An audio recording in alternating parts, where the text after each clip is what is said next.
Village dito sa Pilipinas. Mahirap siyang puntahan pero tingnan nyo naman. Sobrang ganda. Magandang araw po. Kamusta Tagalog? Si Richard. Richard. Hello po. Thank you. Okay. Dito po, Richard. Hello. Hello. Hello. Hello.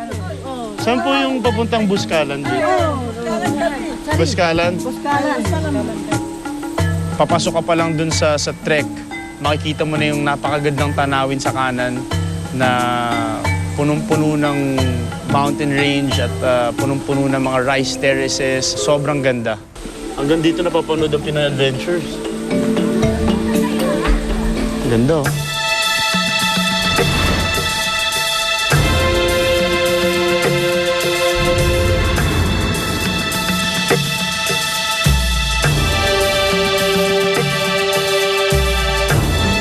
Nakababa na tayo sa isang bundok.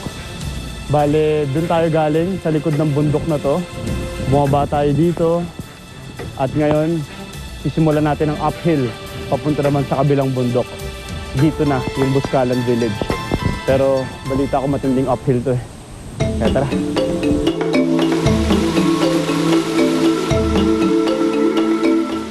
May kasabihan sa English na no pain, no gain. Kailangan mo raw pagdaanan ang mahirap na karanasan bago mo makamit ang premyo.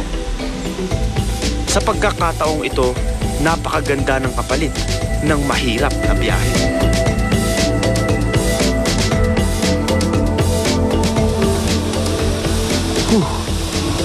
Patanggal pagod. Medyo malapit na raw tayo sa Buskalan Village. At ang sasalubong sa atin doon ay si Fang Od, isang tattoo artist o tinatawag na mambabatok dito sa Kalinga. Siya na lang ang nag-iisang mambabatok dito at 92 years old na siya. Kilalanin natin siya ngayon.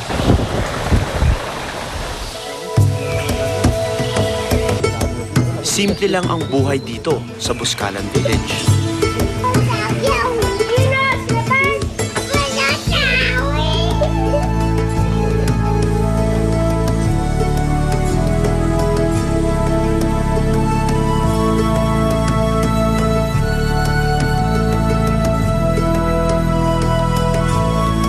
Maraming baboy dito sa Buskalan Village.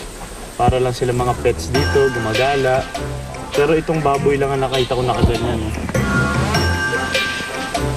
Punishment daw yan kasi kumakain ng sisiw.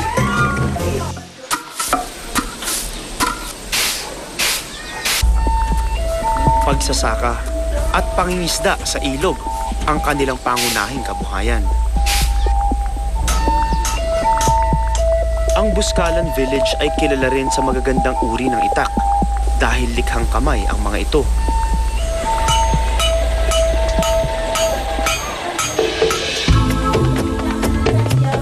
Natutuwa ako at may elementary school dito.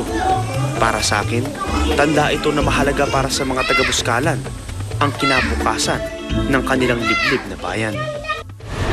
Gaganda po ng mga tattoo ninyo ah. Hello po. Daming tattoo ni Lola oh. May napansin din ako. Marami sa matatandang babae rito ay puno ng tattoo sa katawan.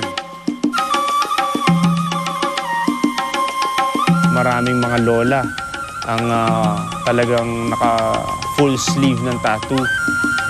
At medyo mind-blowing yun para sa akin. Kabilang dito si Fang Od.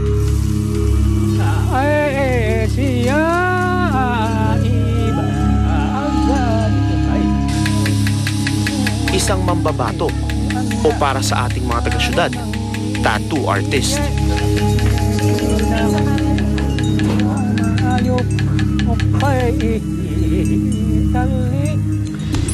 Si Fang Od ang tinaguriang huling mambabatok sa Buskalan Village. Dinarayo ng mga turista ang kanyang tattoo art.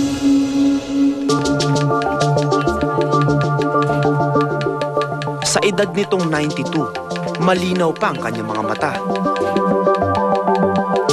Ang tattoo ang nagsisilbing palamuti ng mga kababaihan noon. Simbolo ito ng kagandahan, lalo na kung maraming tattoo. Katapangan naman ang ibig sabihin ng mga tattoo sa mga lalaki. Tingkabitan ausmi, way kalingga.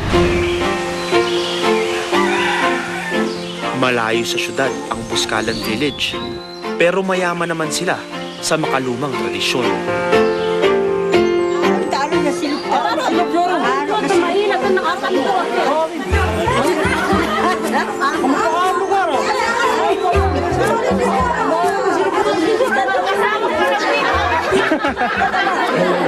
Mag-asawa na raw ako dito. Isang buwan. 3 leading ladies ko sa Kalinga. Sa Kalinggaran.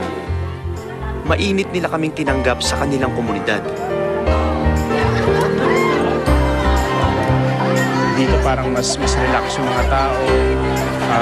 Mas masayahin sila, mas nakangiti sila. At winelcome nila ako. At masaya ako dahil ganun yung reaction nila sa akin.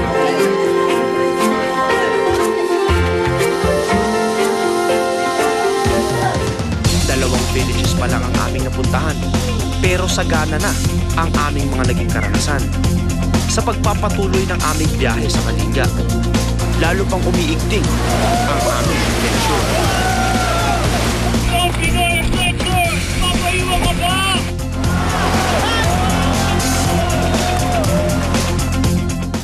Naging bahagi